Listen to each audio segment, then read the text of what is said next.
ወደ ፋኖ ትግል ተቀላቅሌ ያው አገር በተደፈረ በተባለችበት የተንቀሳቀስኩኝ በክልል 6ም አገሬን ነው ማስከብረው።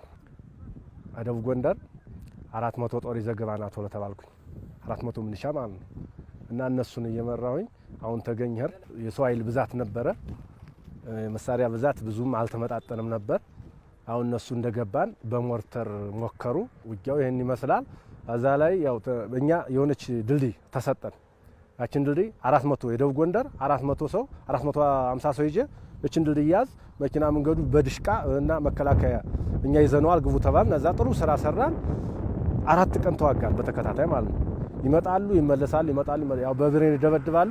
ሐሙሲት ላይ ማለት ነው ቀድመው ገብተው ቤት አቃጥለው ነው ያገኘናቸው። እኛውን ተገያለን ማለት ነው። የኛ ሰው መስሎን ገብተናል። 2 ክላሽ 2 ጁንታ ረሽነን ማለት ነው ሐሙሲት። ከዛ በኋላ መጣን በእግር መጣን። ስንመጣ እዚህ የኛ ሰው ደረስንበት ቀድሞን ወጥቶ ማለት ነው። ተደራጅተን እንደገና ወደ ጦሩ ተመለስ። ያው የዘቢጡን ውጊያ ተጀመረ ማለት ነው። አሁንም ቢሆን ከዘቢጥ ማለት ነው ኮኪት 3 ምሽግ 260 ነው እንትን ያለው ኮማንዶ ያለው። ይሄ አሁን የምታዩት ኃይል ይሄ ብዛት ያለው ኃይል አሁን የለም ነበር የዛን ጊዜ ማለት ነው። ፋኖና እንትን ልዩ ኃይል ወደ ኋላ ነው አሉ። ኮኪት ምሽግ ሰብረን ገብተን ማለት ነው ተደምሰው በይም ሬሳ ነው። የኛ 260 ኮማንዶ ብቻ ነው ያለ። ፋኖ የጎንደር ፋኖ መጣ የሰሜን ጎንደር ማለት ነው። የተቀናጀ ጥሩ ነው ተመቱ። ስናይፈር ብሬን ተማርኳል። ወደ ጋይንት ጫጩህ ላይ እነ ቀለም ወርቅ እነ ይርጋሳይ አሉ። ያው የደቡብ ጎንደር አመራሮች አዛው ተቀናጅተን አዛው እያደሩ ማለት ነው እነሱ ጋር እኔም ማለት ነው። ታች ጋይንት 6 ሰዓት አመሸቱ ጓደኞችን ይዤ ወደ ታች ጋይንት ተርኩኝ።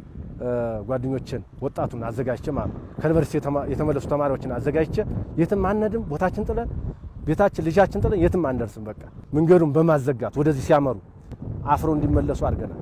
ተደናግጠው የተመለሱት ውጊያም አልገጠሙም፣ ዝም ብለው ተመለሱ። ስለዚህ በተደጋጋሚ ቢሞክሩም ታች ጋይንትን አልረገጧት። ተደዋውለን የቆረጣ ኃይል አለህ አሉ። ትንሽ ቆረጣ ብታሰማልን አለ። ታች ጋይንት መተን ከዚች ላይ ማለት ነው በተሳቢ ተጭነው ወደዚህ ሲገቡ ቅዳሜ ማታ ማለት ነው በዚህ ዙሪያውን አዚች ላይ ድሽቃለች አዚች ኋላችን ግን እኛ በዚህ ገባና እነዚህ ሁለቱ አሉ በዚህ አድርገን ገብተን በስናይፈር አዚች ላይ ማለት ነው ከተሳቢ ላይ ጠብጠብ የጣልኳቸው ምንም ጊዜ ሳያገኙ ደግሞ እንደሰነበቱበት ሙልጭ አድርገው ጭነው ሊወጡ ነበር እቅዳቸው። ምንም ሳያገኙ ተደናግጠው ድሽቃቸውን ሁላ ጥለው የሄዱት እነዛ ልጆች ታጥቀው ሲያዩ ሌላ ወጣት ሁላ መጣ። በቃ ገጀራ እየያዘ መጣ።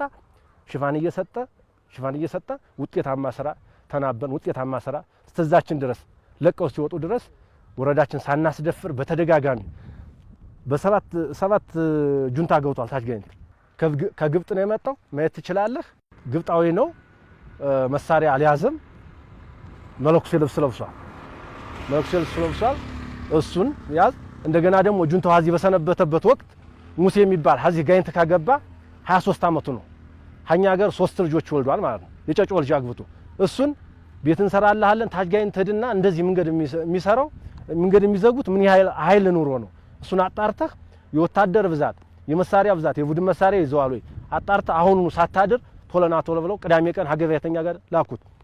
ያን ሰውዬ እኛ ስንፈትሽ ስናየው ሙሴ ገብረ ምናምን ነው የሚለው የት መተነው ስንለው እንደዚህ አዛ መጨረሻ ላይ እውነቱን ተናገር በቃ ስንለው አይ እኔ እንዳትገሉኝ ታች ጋይንት ያለውን ኃይል የመሳሪያ ብዛት የኃይል ብዛት የሰው ኃይል አጣርተና ቶሎ ብለው ልከውኝ ነውና እንዳትገሉኝ እኔ ተገድጄ ነው ሙሴ ይባላለሁኝ። አሁን እዚህ እነሱ እዚህ መናኸሪያ አንስተው የካፍቴሪያ በሙሉ እነሱ ይዘውታል።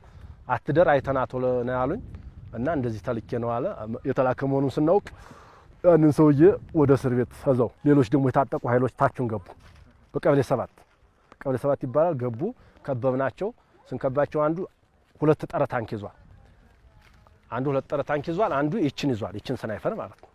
እጅ ስጥ ስንለው መግባባት አልቻለም። ቋንቋው እንትን ብሎ ማለት መሳሪያውን ዝቅ አደረገ። ወደ እግሩ ተመታ። ሰውየው ቁጭ አለ። መሳሪያውን አነሳው።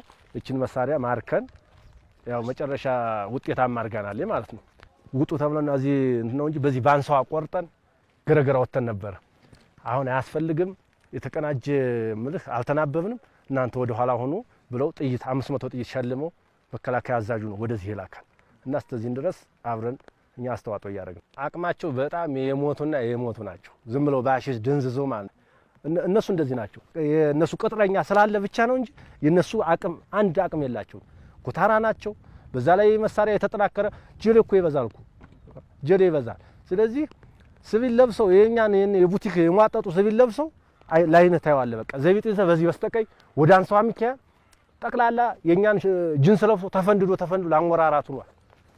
ምን ይዞ እንደሚገባ እኔ እንጃለቱ የሰውዬ ማለት ነው እንጂ ከደጃፋችን ላይ መተው ምንም ውጤታማ ነው ተረፍርፎለታል በቃ።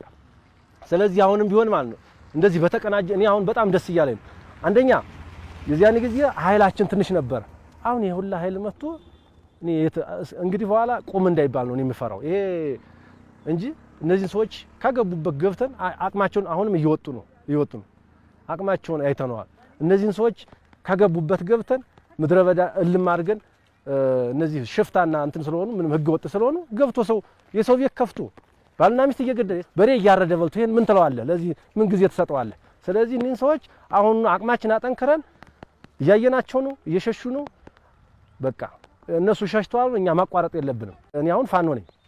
አገር ሲወረር ወደ አገሬን ለማስከበር እሄዳለሁ። አገር ሲወረር በሰላም ጊዜ ግን ነግጄ ወይም አርሼ ነው የምበላው። ስለዚህ ወደ ልማታችን ቶሎ መመለስ ስላለብን እነዚህን ሰዎች ይህን ጊዜ ማለት ነው የመጨረሻ ውጤታችን አሁን ነው መሆን ያለበት ማለት ነው።